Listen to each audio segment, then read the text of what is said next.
in a place like North Africa, in a region like the Maghreb, because there are mountains and their rain comes off the Atlantic and brings moisture and allows forests to grow. So when you look, I mean, here we have a room which has a lot of wood.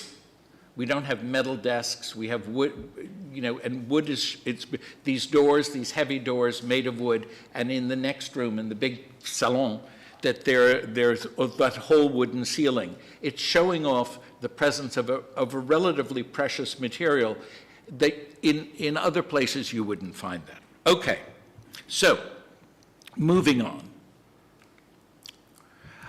We're talking about now this period of at the transition between the Almoravids, who are sort of in orange, their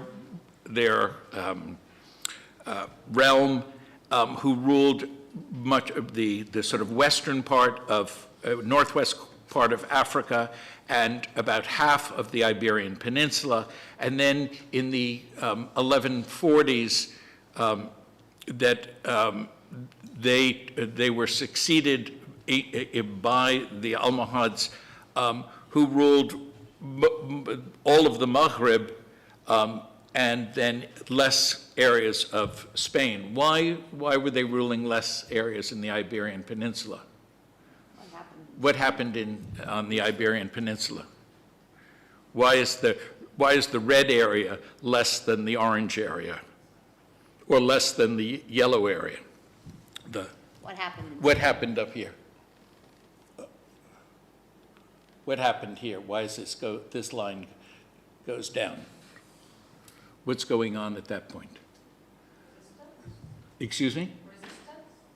Not resistance. Resistance, what you're having is the Christian kingdoms of the north are getting increasingly powerful and forcing down. And this is why, in both cases, that these two African Berber dynasties, the Almoravids and the Almohads, are basically crossing onto the Iberian Peninsula to aid in the resistance against the increased Christian forces. They're not terribly successful, and over the course of the sort of 200 years of their rule, they lose increasing amounts of time.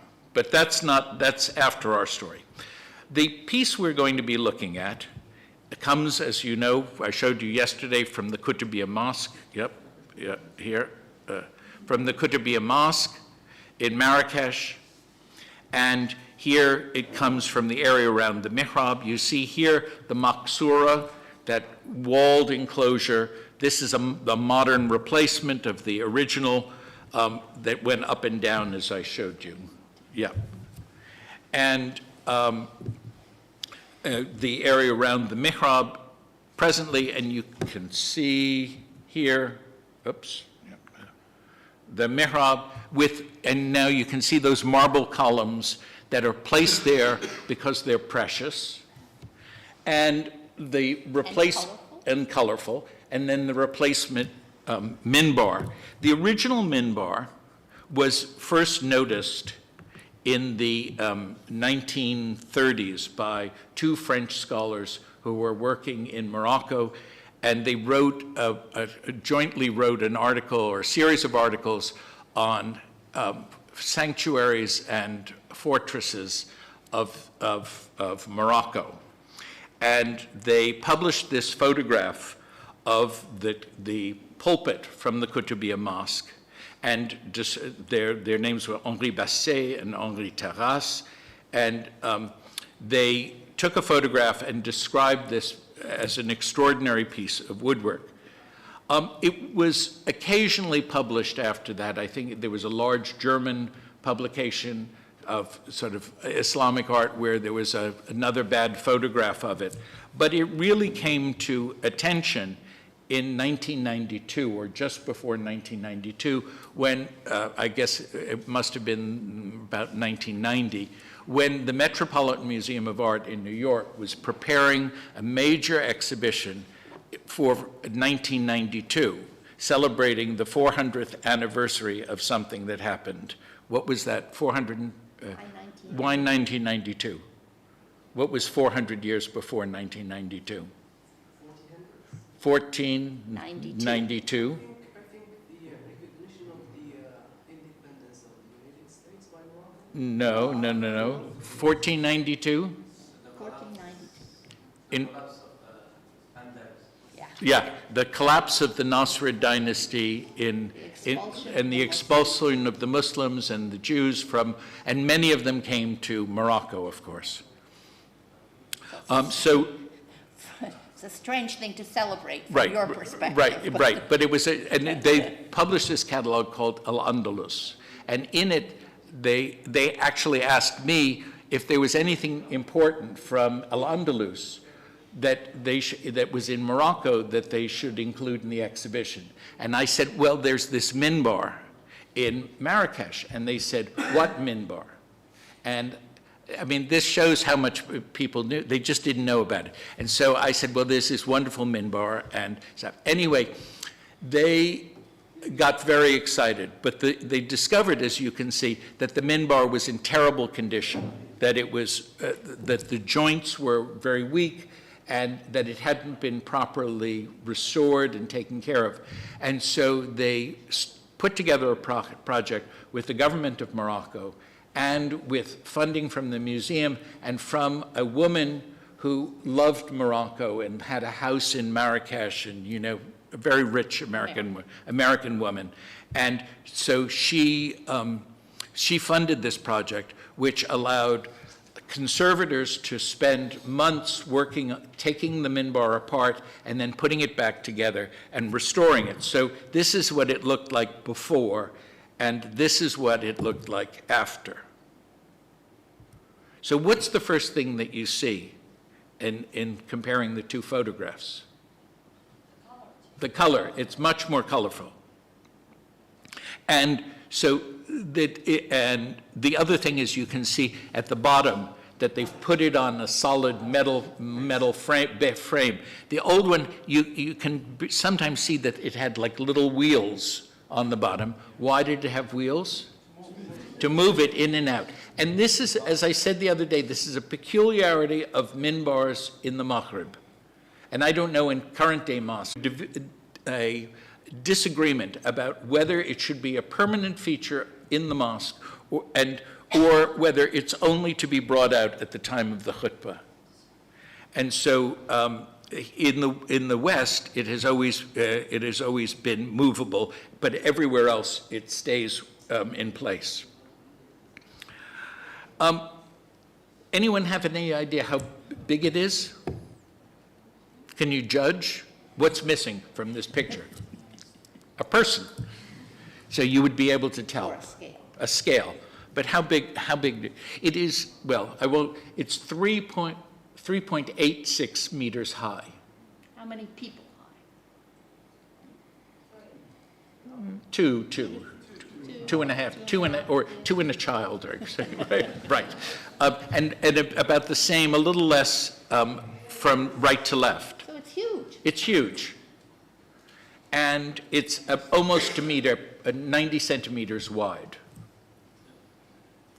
So what does that tell you? What does the size tell you?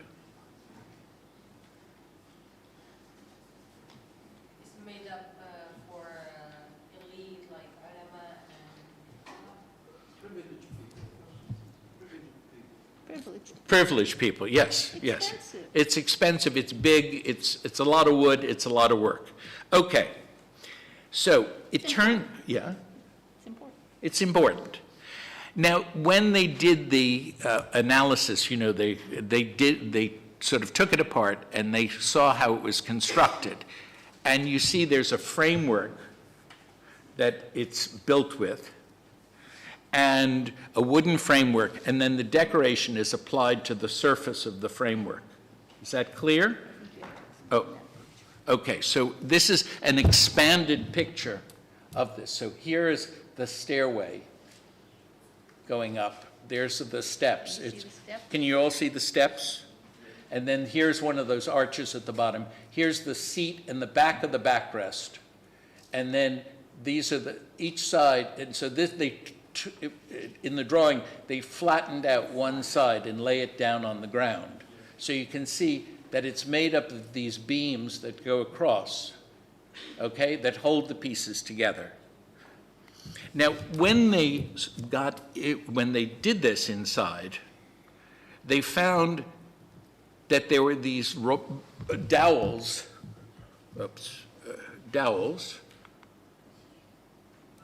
these round pieces that went between sections of the frame. And we can go back for a moment, that it looks, that if you look carefully on the, you can see that there's a single line here, and then these are double pieces of wood here. So single piece of wood, double piece of wood, single piece of wood, double piece of wood, single piece of wood, double piece of wood, etc. What does that tell you?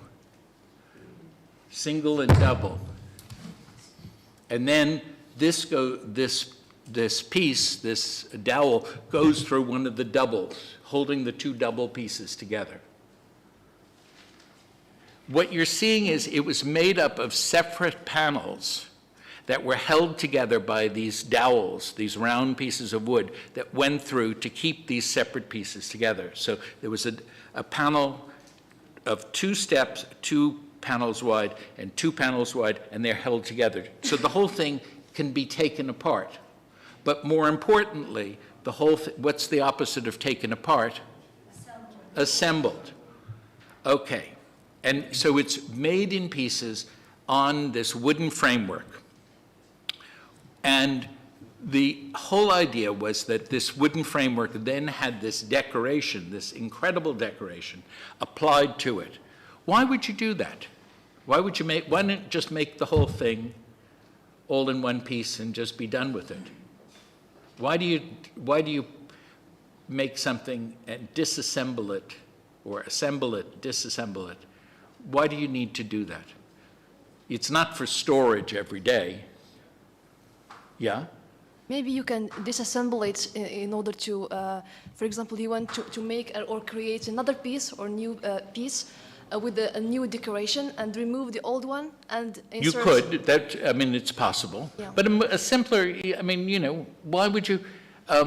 let's say you wanted to make the minbar for this room, but you made it outside, you know, at the workshop. What?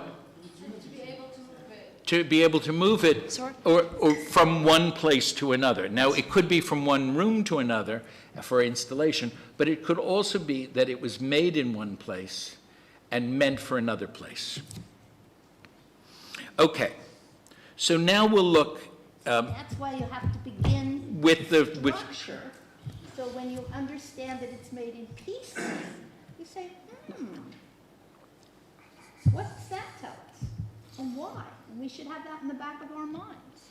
So when it was first published in the 1930s, these 2 French scholars thought that it was made of ivoire foncé, or darkened ivory.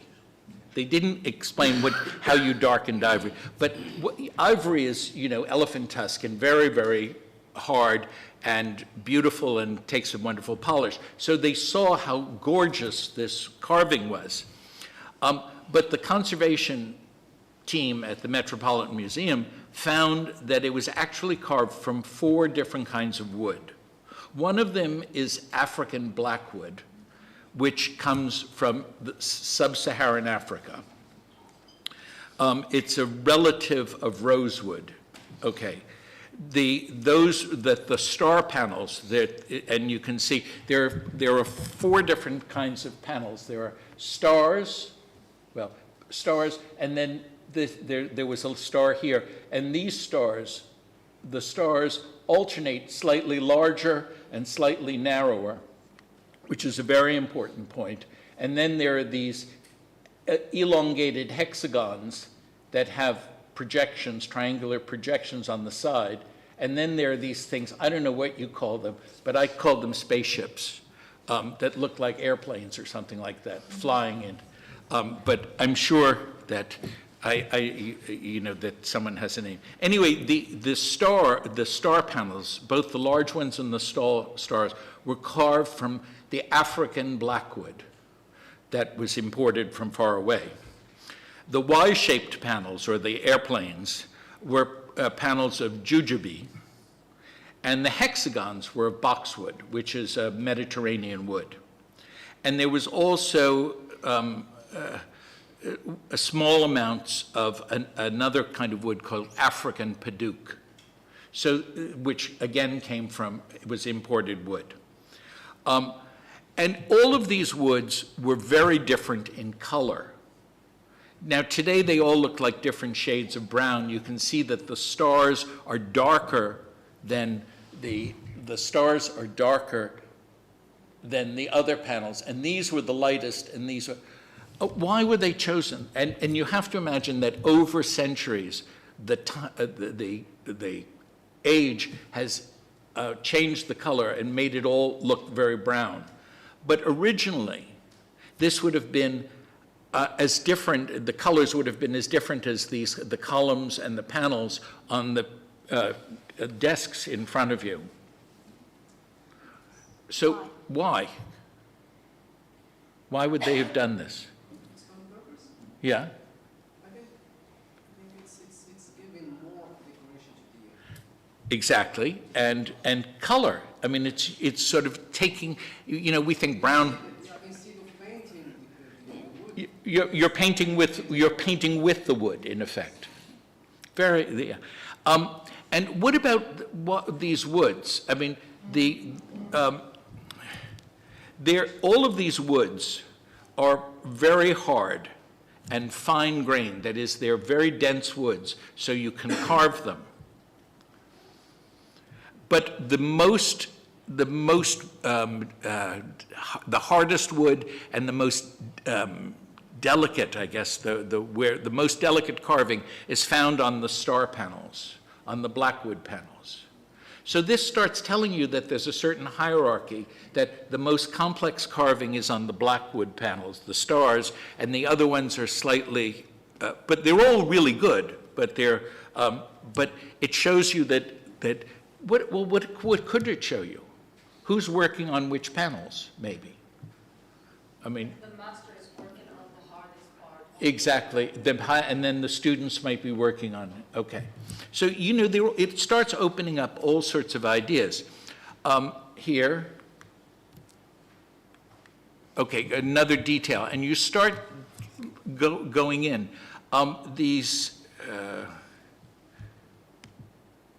The eight-pointed stars the large ones are 8.8 centimeters across. So that we're talking about 8.8 centimeters is like that. So that little star in the center is that big. The hexagons are 16 centimeters long, so they're about like that, so about twice the size. And the Y-shaped panels are about 11 centimeters. What is that? What are you seeing now? Is something popping out at you? Yeah. I would say it's the connectedness of it all. It's all connected. It's all connected. Yeah. And how is it connected? Through the lines. Through the lines, so the panels and then the lines, that Yes. the panels connect the lines. And the lines connect the panels. And everything's connected. And also, I mean, this is minute, intricate work.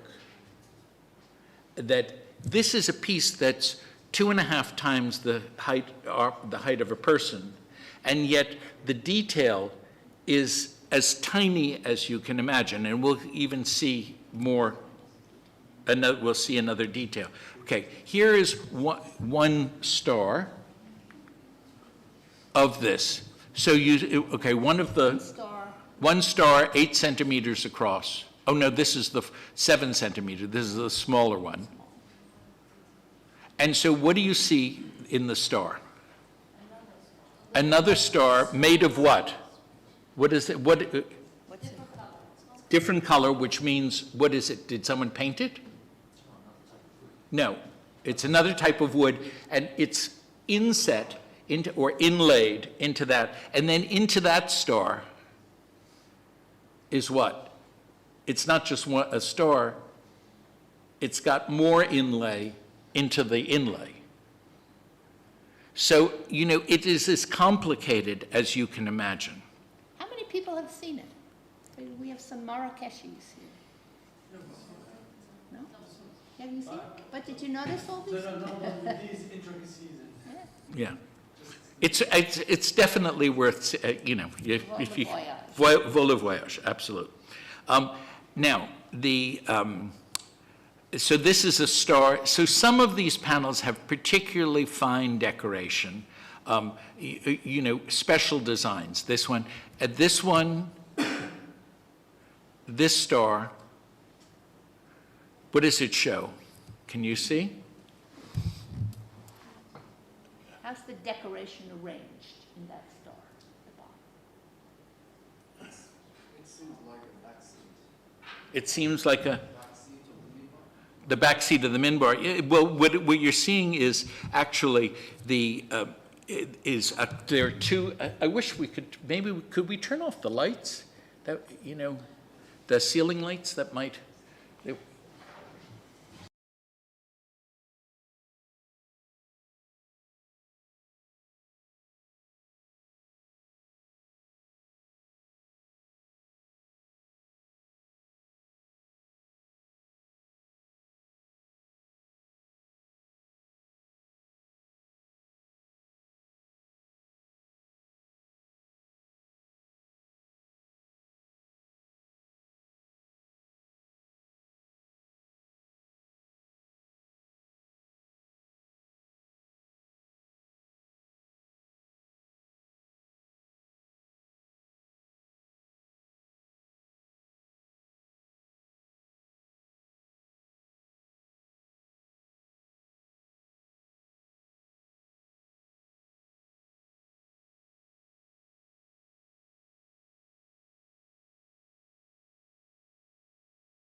7, verses 54 to 61, which talk about the Arsh, the throne of God's throne.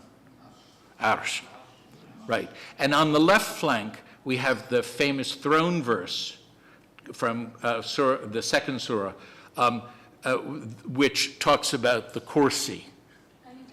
Ayatul Kursi, right. And why do you think why were those verses chosen to put on this Quran, this minbar? What? It's kind of like a kursi, or it's like an arsh. Right, exactly. So, yeah, a chair, you know, and a big chair. And then down at the bottom, there are these sort of flanking panels that have this extraordinary decoration on them. And on the inside, I would call these the gateways at the bottom. There are, on the right, you see the inside, where they have these wooden panels that are carved with another kind of angular script. They have inscriptions. On the left side, there's Ikhlas, and on the right side, there's Falak.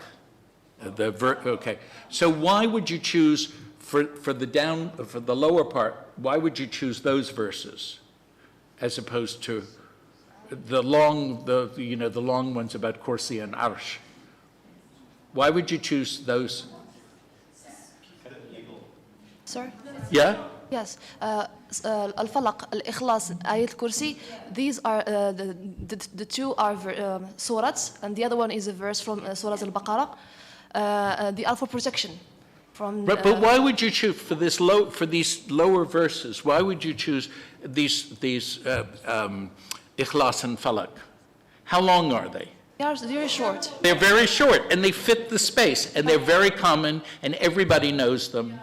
Right, yes. And so you come into the imam comes in to is coming into the minbar and sees these things. You see a word and you know immediately what it is. So I mean, this is chosen for the space. Okay, here I think you can see here's the details of the carving of the inscription. That's. Yeah.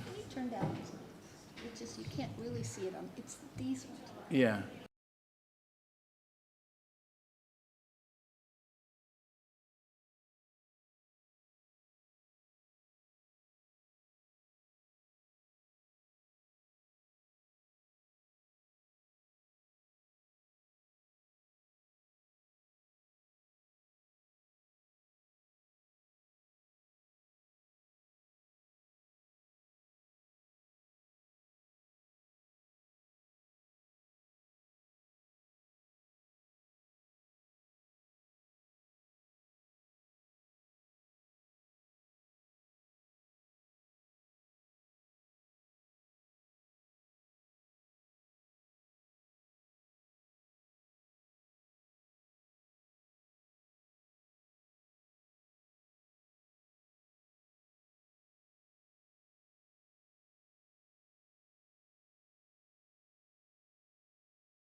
Ottoman woodwork. And to point, you could tell that this isn't a Maghrebi minbar because the design on the flanks, on the sides, under the stairway is entirely different. It's based on hexagons rather than on squares.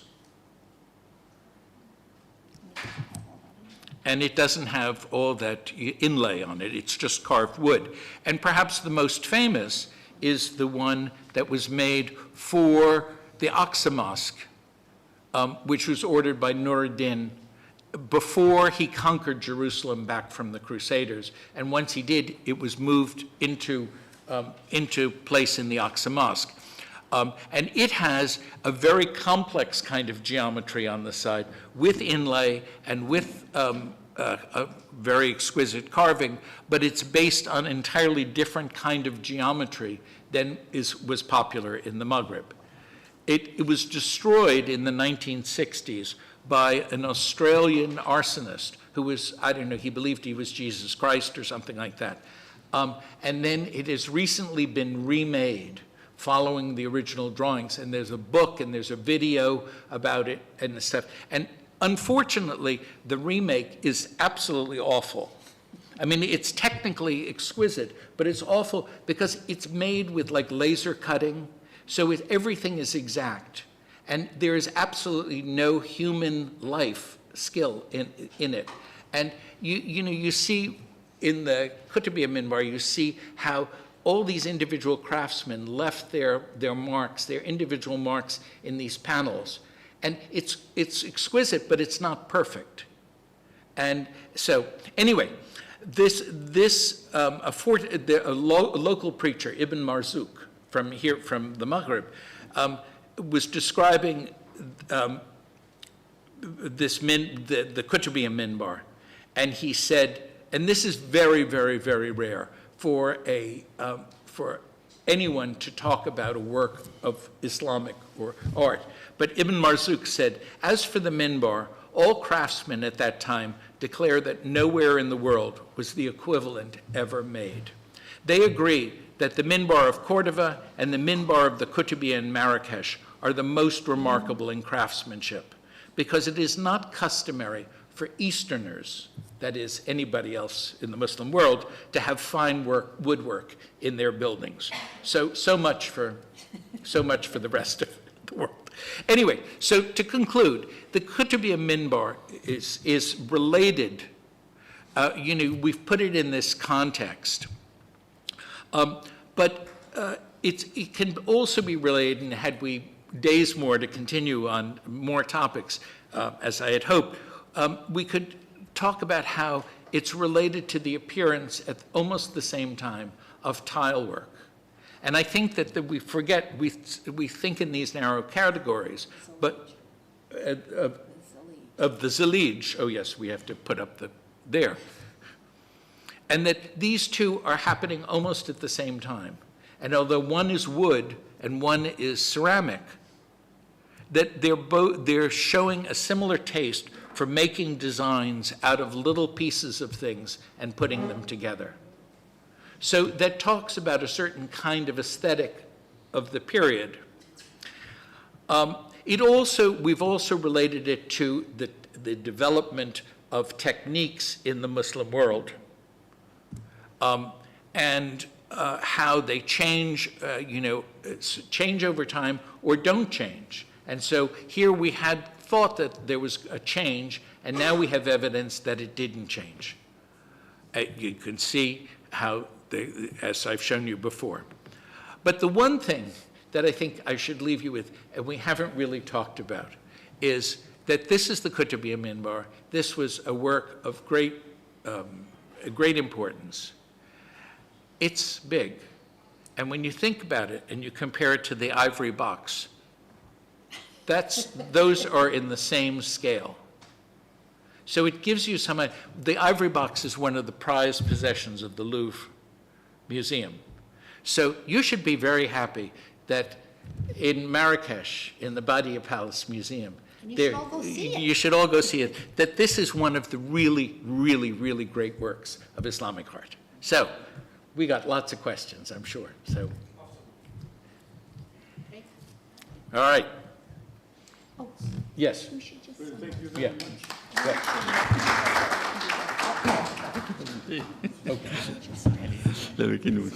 Right. Okay. So Sheila said we should just reiterate. What was the methodology that I used here? And how did I start? What did I do? What was the first thing? I mean, the first reconstruct. Yeah. Deconstructing. Okay. Yeah. But that basically you start with the thing. You know, look at it, describe it. What are its size? What are its, what are its features? What are its inconsistencies? Why is it in the condition that it is? What happened to it? When was it known? How did we know about it? That kind of thing. And then you put it in a series of other minbars to show how it fits in that series. Or you put it in a Series of things that happened at that time, the tiles, so. okay, coffee. Yes, Tea. let's have a coffee break, if I may. Yes, yes, please, please.